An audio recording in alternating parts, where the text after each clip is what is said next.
Let's be honest, technology has changed everything. Now people can watch sermons anywhere, join live streams globally, and learn from their favorite teachers instantly. And that now begs the question many believers are asking, well, if I can join services or watch sermons online, why then do I need to be a part of a physical gathering? I don't think there are many responses to this question that many people are genuinely asking. And in today's episode, I want to answer it and give you reasons why live streams cannot replace physical gatherings. Now, the first thing I'm going to say is this: online ministry is real ministry, but it is limited ministry. But it is real. I'm saying this because we need to establish a balance and not throw away the baby with the bathwater. In fact, it is because of the technology that you, wherever you are in the world, you can watch this video. All right. But even on a deeper level, people get saved online. People are learning. A lot of my disciples even got to know about our ministry and join our church online. All right. And people are receiving genuine, spiritual encouragement online. And this matters because look at this. Paul used letters to disciple churches from a distance. And it is obvious that if he had the luxury of technology as we have today, he would obviously and probably make use of it. See what the Bible says, for instance, in Colossians 4 and verse 16.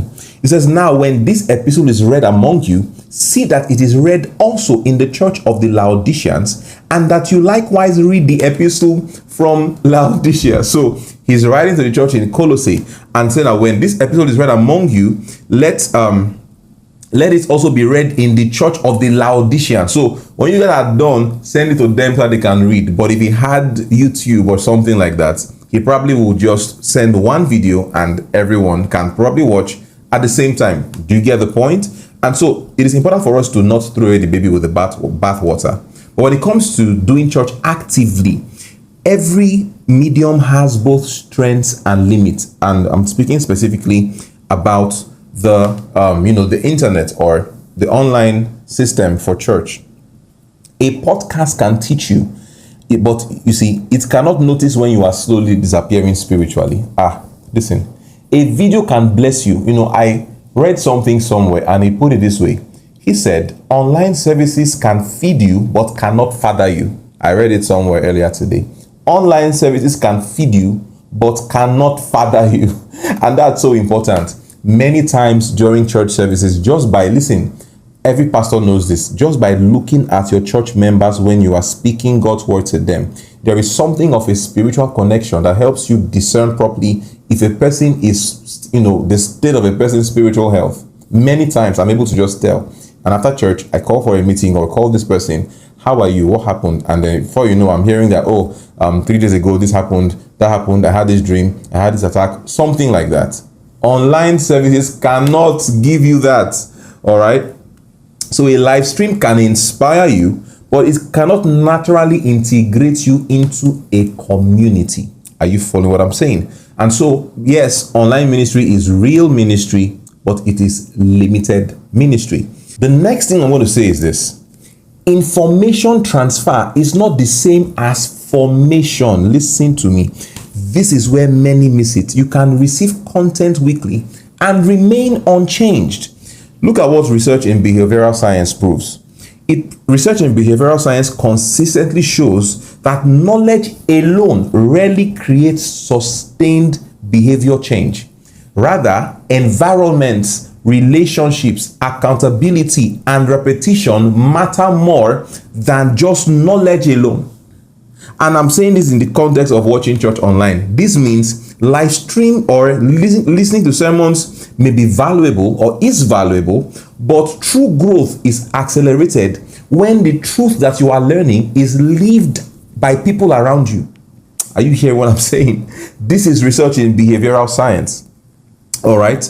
Like I already said in the previous teaching, James 1 verse 22, the Bible says, be doers of the word. Now he was speaking to a church or a community of believers. If people around you are doing the word that all of you are hearing at the same time, there is something of an easier means of, is the word assimilation now? It just makes it easier it makes growth easier and makes growth even more possible many times. Church is not only where you hear the truth. It is where truth is practiced in community. I'm showing you the reason why online services cannot replace physical services. Number 3, everyone can relate with this. Human beings are wired for embodied community. Human beings are wired for embodied, not just virtual now, but embodied community. Loneliness research across the last decade has repeatedly shown that social isolation is linked to poor mental and emotional outcomes. That a person who is isolated socially is at a higher risk of having poorer mental health or even emotional health. This is so important. Human beings are not just minds, we are relational beings. We thrive on communication. We thrive on community. And you must realize this, all right? See, oh my God, there are actually certain levels of torture where people are isolated for a certain period. They begin to lose their mind. Do some research. You're going to find this out. Do some research. Do some research. Listen, this is what I'm saying now is the reason why a handshake can feel different than a comment section. Shared worship feels different than watching it alone. Being known feels deeper than just being a viewer. This is who you are. You are a relational being. All right. And then Hebrews 10:24 to verse 25 says, let us consider one another in order to stir up love and good works. Now, oh my God, you cannot consider what is virtual, or you cannot consider one another in a virtual environment. This is a clear instruction to the church or the community of saints. Let us consider one another in order to stir up love and good works. This happens in community. Listen, there is something, I know you can pray online during the online services, but there is something completely different. Something of a deeper spiritual connection when you hold the hands of your brother or sister on your left and on your right, and you guys are praying together, when you guys are singing together in the same place, hearing the same word and rejoicing together. It is completely different. That can only happen in an actual gathering. Let us consider one another. Stirring one another up requires actual relational contact. Christianity was designed to be communal. All right. Number 4, physical presence creates accountability. When nobody knows you, it is easier to drift. When nobody knows you, it is easier to be, taken up or away by a fault. If you are an online only believer, you quietly disappear for months, for instance, nobody is going to check up on you because nobody knows you. Are you getting what I'm saying? To a large extent, you see, and it's going to create a level of complacency on your part. You can just be on your bed, join service when you like, join passively. When you're praying, you don't really pray. You may or may not. You see, regardless of what happens, just the mere fact that nobody is keeping you accountable. See, there is an accountability that happens when you are in the presence of people. I tell you, this is the reason why I say, and I'm going to have another teaching to address this. Many people are not really addicted to certain sexual habits, or especially, pornography, masturbation, and all of that. Many people are not addicted. They are indisciplined. An addiction is something that happens without your control. Why is it that you can only do that thing when there is nobody watching you, when you are all alone, and there is nobody that can keep you accountable? Why don't you do it in church or in school or in the mall? Why don't you pull your clothes on and you get the point? It's not a problem of addiction. Meanwhile, I have seen addicts. See, do you know what it means to be addicted? Even to hard drugs. A person who is addicted to a hard substance, for instance, I've seen very extreme cases where they are unable to lay their hands on that substance, and what triggers them is exhaust pipe from a car. And you see a full-grown man who will go on his knees by an exhaust pipe and is trying to ingest the smoke. That's what you call an addiction. For many believers who struggle with sexual stuff, your problem is not addiction, it is indiscipline. And like my sister, a preacher will say, Billy, she will say it's because you like that thing. But when you are in community, when you are accountable, many things will die a natural death in your life. Ecclesiastes 4:9-10, I will paraphrase, but it's going to be on your screen. Verse 9 says, two are better than one. Then he now says, for if they fall, one will lift up his companion. If you are an online follower, who is lifting you up? Who is lifting you up? You say, okay, maybe I have somebody else watching with me. If both of you fall, who is lifting both of you up? What accountability system, what covering do you have as an online follower? See?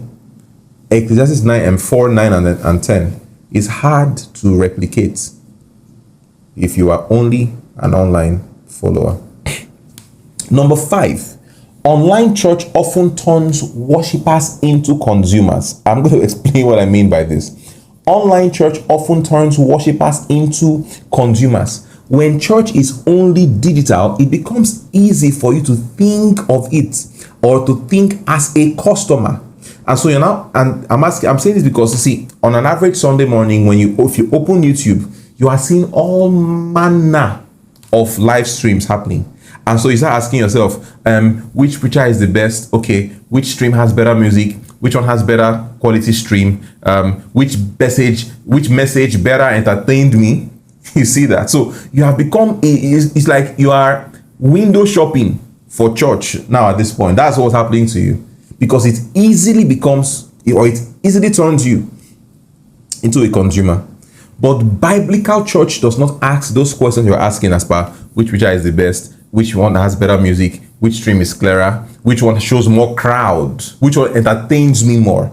Biblical church attendance or church membership asks questions like, where can I serve? Who can I love? How can I grow my roots? Who am I helping? Which joint am I supplying or is supplying strength to me? Because like I told you, if you study Acts chapter 2 from verse 42 to verse 47, you will find that the early church was a participatory church. They continued steadfastly. They went from house to house. They had all things in common. No man had any need because they had all things in common. The early church was participatory and not spectator-based. Number 6, listen, I want to say this, that there are actually seasons where online church is a gift. I'm trying to be as balanced as I can in this rendition. There are actually seasons or times when online church is a gift, and I want us to be fair about this. There are legitimate seasons where online ministry becomes deeply valuable. Cases where somebody is battling with an illness that has maybe incapacitated them, or where somebody travels to a place where there is no church, or for the sake of maybe serious persecution happening in a particular area. In fact, I remember recently, a friend of mine, a diehard follower of Jesus, has a thriving church somewhere in the north, and they were to have a conference, and just that same period, there was an uproar in the town, and a lot of violence was taking place. And for the sake of responsibility, he asked everyone, you know what, please stay in your houses, because opposing groups were out and they were unaliving people on the streets. And he told his members, stay at home. We are going to live stream this conference. And when things were more settled, he called them to, let's now converge again on Sunday. I think that's a responsible thing. And in such a period, that's when it becomes deeply valuable that there is such a thing as online ministry. And so they could maximize the online church. All right. And so also in cases where there is no healthy local church, maybe like I said, you move to a new location and there is genuinely no healthy local church around you. Every church around are, I've taught you about how to pick a good church or the right church. None of them fit those biblical standards. So all you can do at this point is just to, watch online. And so I am not being anti-online. I am being pro-wholeness. We must know the purpose of the online church and not replace physical gatherings with the online church. And let me end by saying this, what I think the best model is for running an online ministry. I think that the best model for running an online ministry is to supplement the work and not substitute the work.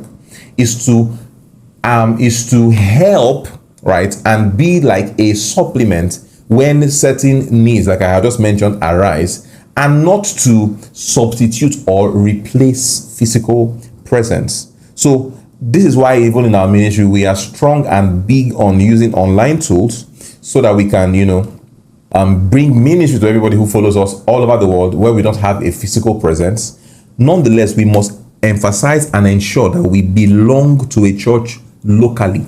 Even if we might receive broadly, many of you might have different places where you might be learning from. Like I already advised, let your church be the primary place where your doctrine is shaped. Nonetheless, there are many great preachers and great teachers of the word out there. Even I myself am blessed by many of them. Not many, but some of them online. Nonetheless, be planted locally. Like I shared in a previous teaching, Psalms 92 and verse 13. It says, it is those who are planted in the house of the Lord that shall flourish in the courts of our God. Make sure you are planted. Make sure you are planted. Make sure you are planted. Roots or taking roots require soil and not just Wi-Fi. All right, not just a mobile device. Make sure you are planted. As I conclude, does online church replace physical gathering? Well, it's not always the case, but for many people, it can teach you, it can help you, it can encourage you, it can sustain you in some seasons where there are some extreme conditions, like I've already mentioned before.